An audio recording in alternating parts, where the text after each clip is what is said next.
And joining us now is Ambassador Alon Pincus, the former Israeli Consul General in New York and a former advisor to Israeli Prime Ministers Ehud Barak and Shimon Peres. Ambassador, this is such a complicated issue. It's such a narrow space. People have been sent south. The population has doubled in the south now. Basically, 80% of the people, according to the UN, are displaced. What about the promise that Israel has given, that the IDF has given to Secretary Blinken, that this will be done in a very targeted way? Is it possible to accomplish what they want and not have massive attacks? Well, the short answer is no, Andrea. It's impossible.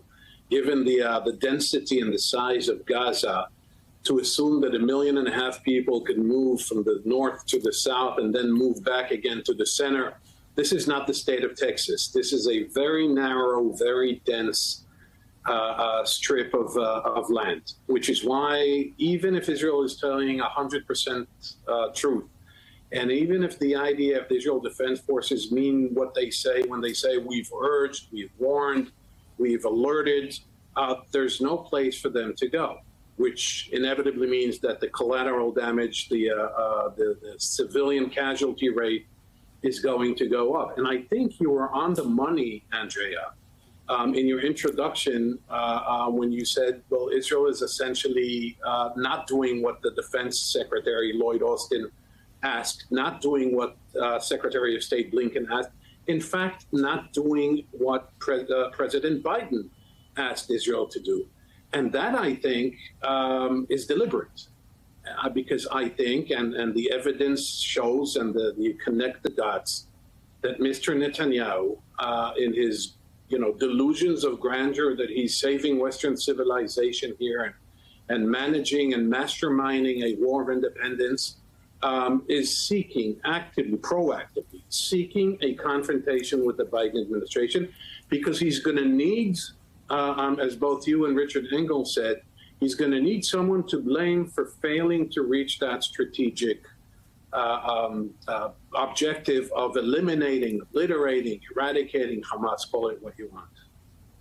Now, which is not to say that, Hamas started this, they're a terror group, the suffering, the hostage-taking is outrageous. Israel is pointing out that they failed to live up to their agreement to release women and children first. Therefore, Israel pulled out of the talks. So all of that is, obviously a hideous situation, an existential situation for Israel.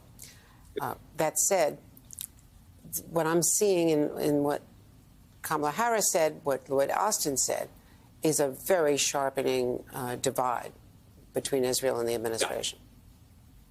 Yeah. Absolutely. What Vice President Kamala Harris said, and by the way, Secretary of State Blinken and President Biden hinted in that direction in the last 2 weeks. What Kamala Harris, Vice President Kamala Harris, did effectively is sketch out a U.S. version of what the day after would look like. No displacement of Gazans, no besiegement of Gaza, no changes in Gaza's territorial borders. Gaza should not and will not serve as a basis of terrorism. And the Palestinian Authority, a revitalized Palestinian Authority, as President Biden called it, needs to extend its governance or its governing capabilities into Gaza. To all of those, Mr. Netanyahu, Prime Minister Netanyahu, said no. He either derided it, dismissed it, or failed to even respond to it. Now, this gap that you're talking about is exactly right, Andrea, because the U.S. has, we may argue with the tenets, we may think it's flawed, but the U.S. has a vision. Israel did not, until now, come up with a vision. And that's on brand Mr. Netanyahu, just like he did with Iran. Always explain the why not and the why we can't, and never, ever come up with the why we can and what's positive.